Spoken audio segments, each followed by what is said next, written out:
Повелете. Благодарам. Пред малку и реков на професор Димишковска дека денеска нема потреба да зборувам. Таа све што треба да кажам го кажа пред малку. И морам да се извинам што ќе повторувам.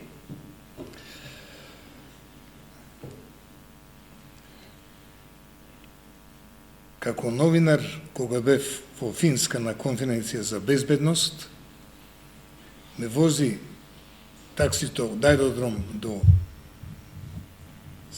Хала, Финландија, и го прашам возачот: "Абе, вие овде ги убивате жените?" "Зашто?" вели. "Па гледам овде илјадници жени лежат мртви по сокаци." "Не е точно," вика. "Тие се тапа пијани, зашто ние сме најсиромашна земја во Европа, а пиеме домашна водка од компир и затоа се тапосуваат овие." Ете, таа Финска, најбедна земја во Европа, направи најдобро образование во светот и најдобар телефон Nokia, што љубоморниот газда на Microsoft го откупи, зашто не можеше да дозволи некој да биде попаметен од него.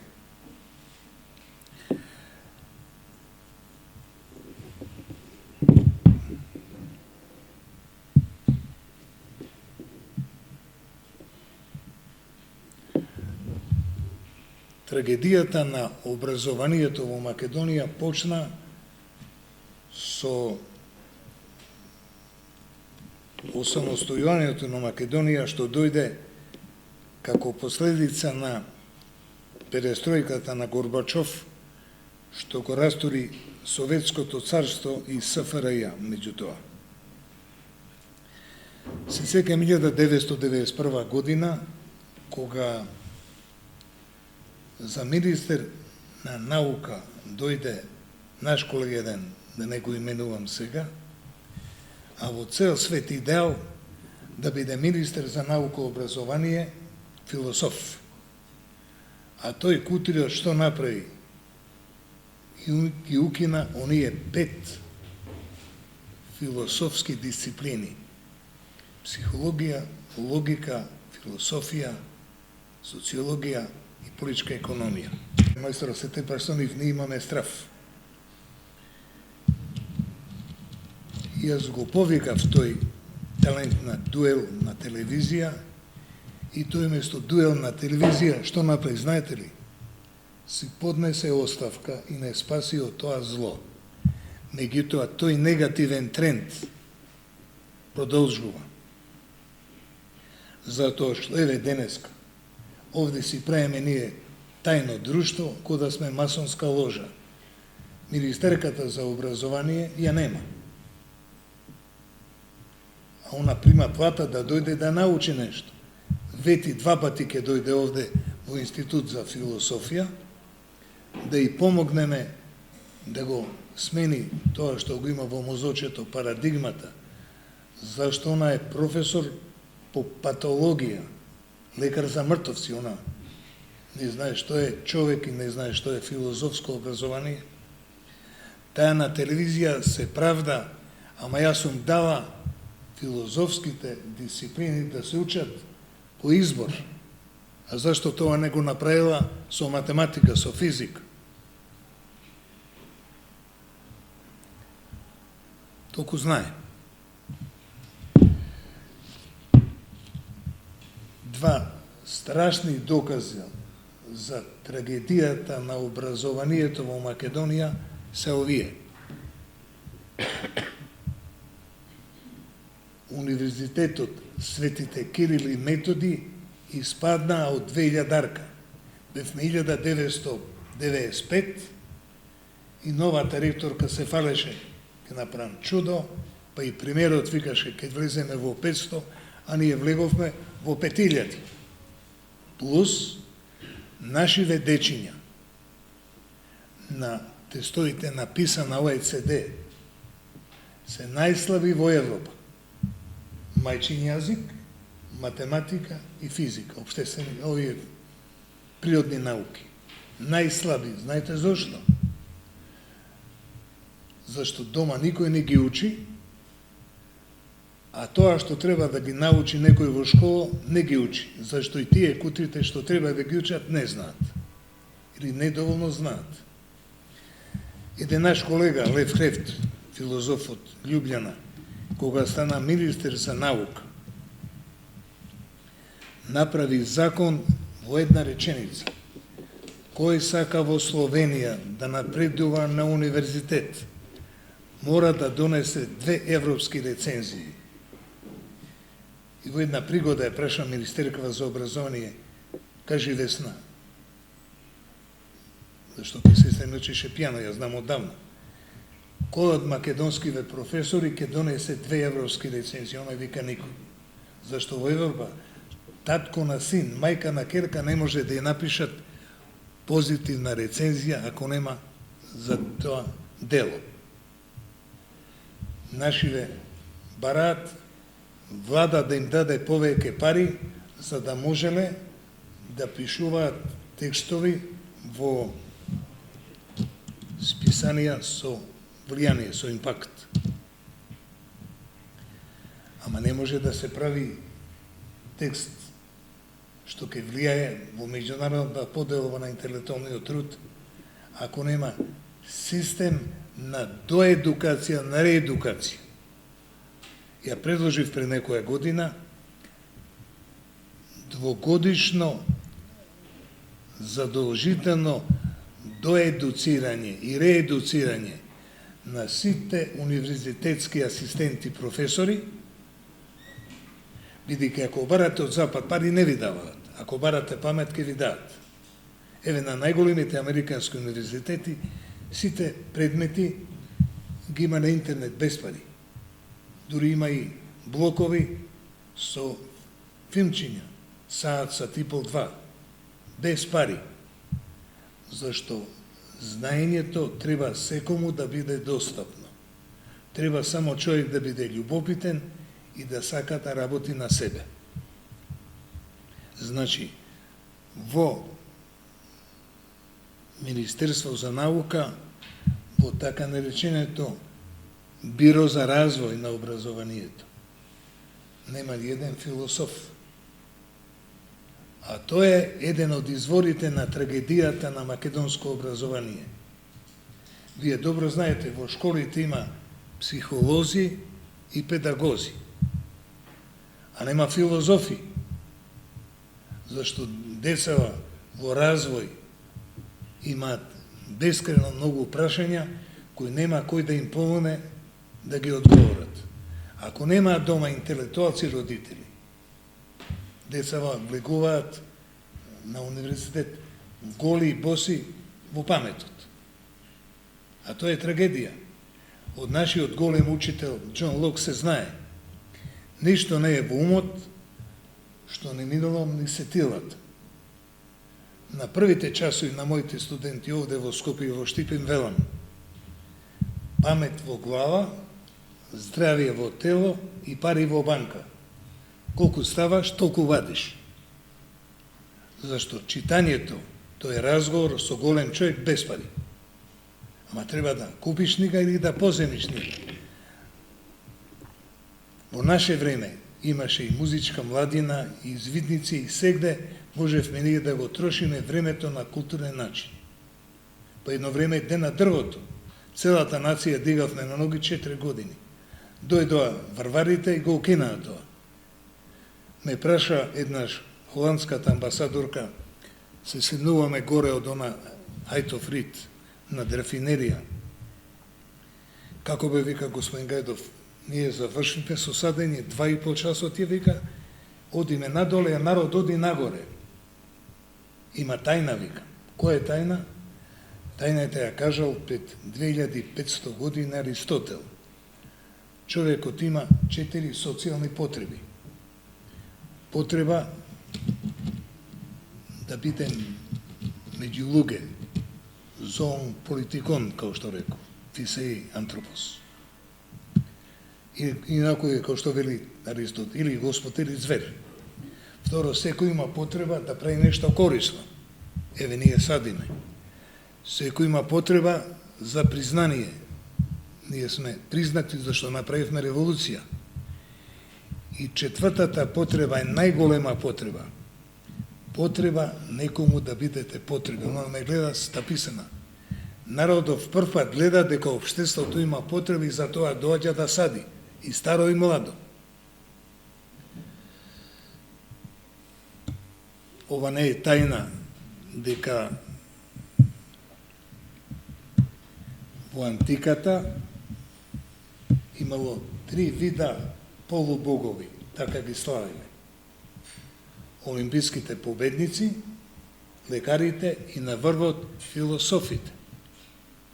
Еднаш го гледам професор Кедев, кој е за мене херој, уште на месечи дана се качил, му велам, вие професоре, као грчкиве полубогови, зашто?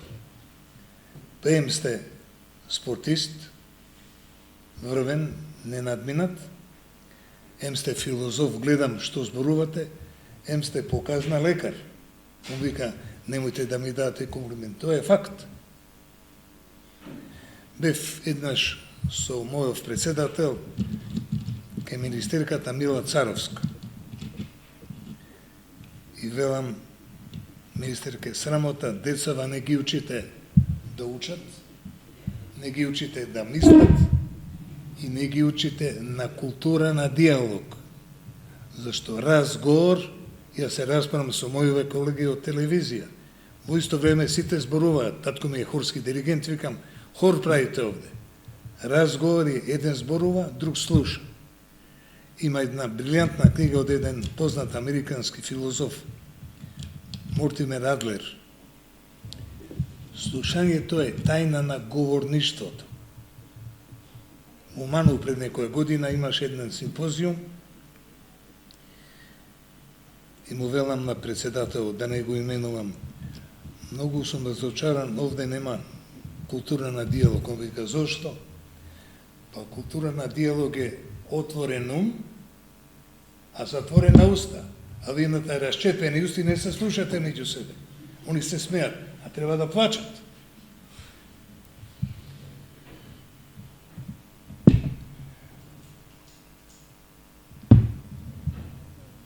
Еве, младите се соочуваат со јавен неморал. Пред очи, они не се наивни, секој дете што ќе се роди е гений и по памет и по морал. Ама општеството, што го рекол уште, нашиот пријател Русо, општеството ќе го растури и ќе го направи да биде инвалид. Има една азиска доктрина Кетман. Едно да се зборува, друго да се прави, а најважното е се мисли. А зашто го прават тоа луѓето? Се прашале некојаш? Од страв, од казна. Тоа е јавно лажење. Значи, имаш задна мисла. Затоа луѓето ги ценам по искреност и по несебичност. Мојот ментор, Адишес, што учев в Калифорнија, лидерство и менеджмент, кога држеше пристапна беседа во Ману, вака вели. Сега доаѓам од Атина и премиерот Мицотакис ми вика. Старите грци беа господа, велеа, ке ти дадам, да ми дадеш. А ние новите грци викаме, дај, ама нема да ти дадам. Е, тоа е и македонската етичка некултура.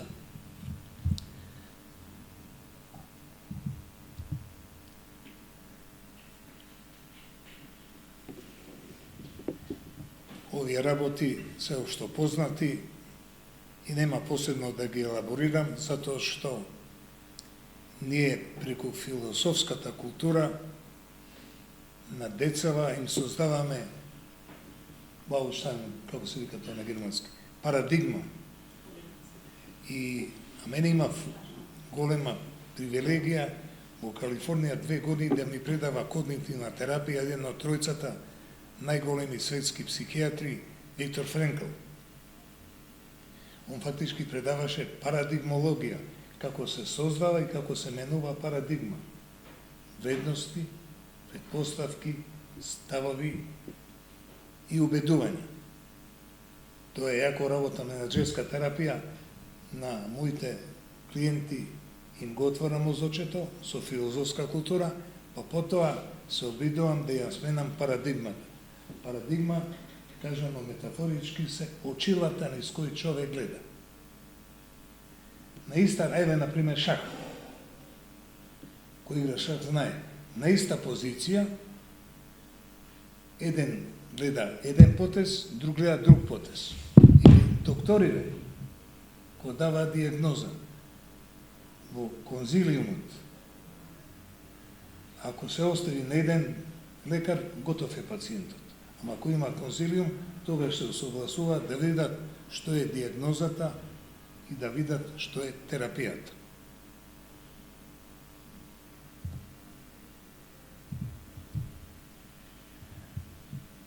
Ова е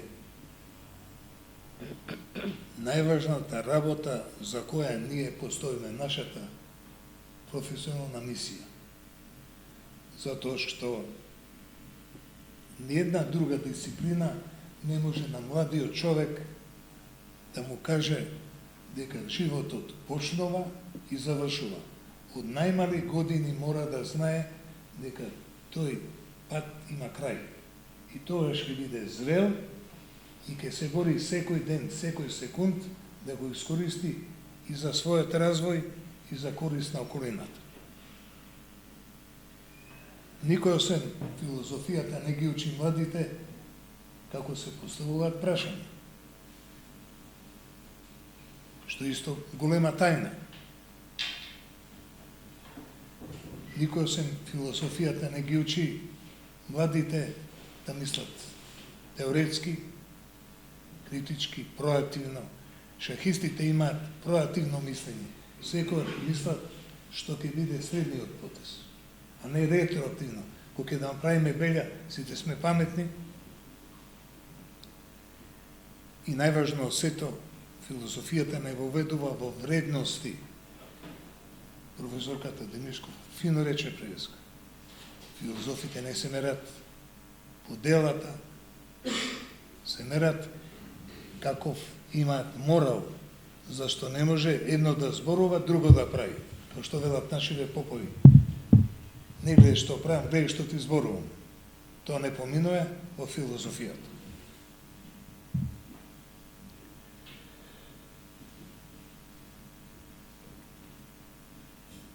Имав привилегија да учам филозофија и математика кај Лорд Расел на Кембридж. Тој ме научи 3 големи работи. Прво вели, ние филозофите и вие новинарите не се фалиме со ерудиција, со знаење. Ние сме шампиони да поставиме прашање.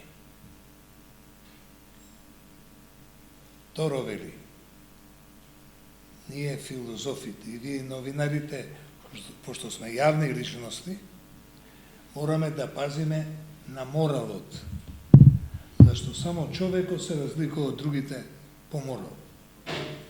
А човекот до живот може да го загуби само еднаш образот. И затоа мораме да внимаваме, посебно ние што сме на јавна сцена, да не го загубиме моралот, зашто како ќе не слуша околината ако не сме морални. И најважно, нашава дисциплина. Например, кога ќе видам дека овде се дели докторат за филозофски науки, паѓам во несвест. Од античко време има филозофија, епистеме и техне. Не може филозофски науки, или е наука, или е филозофија. И мислам дека треба да поработиме на тоа. Нали? Последните 10 години ќе го направиме.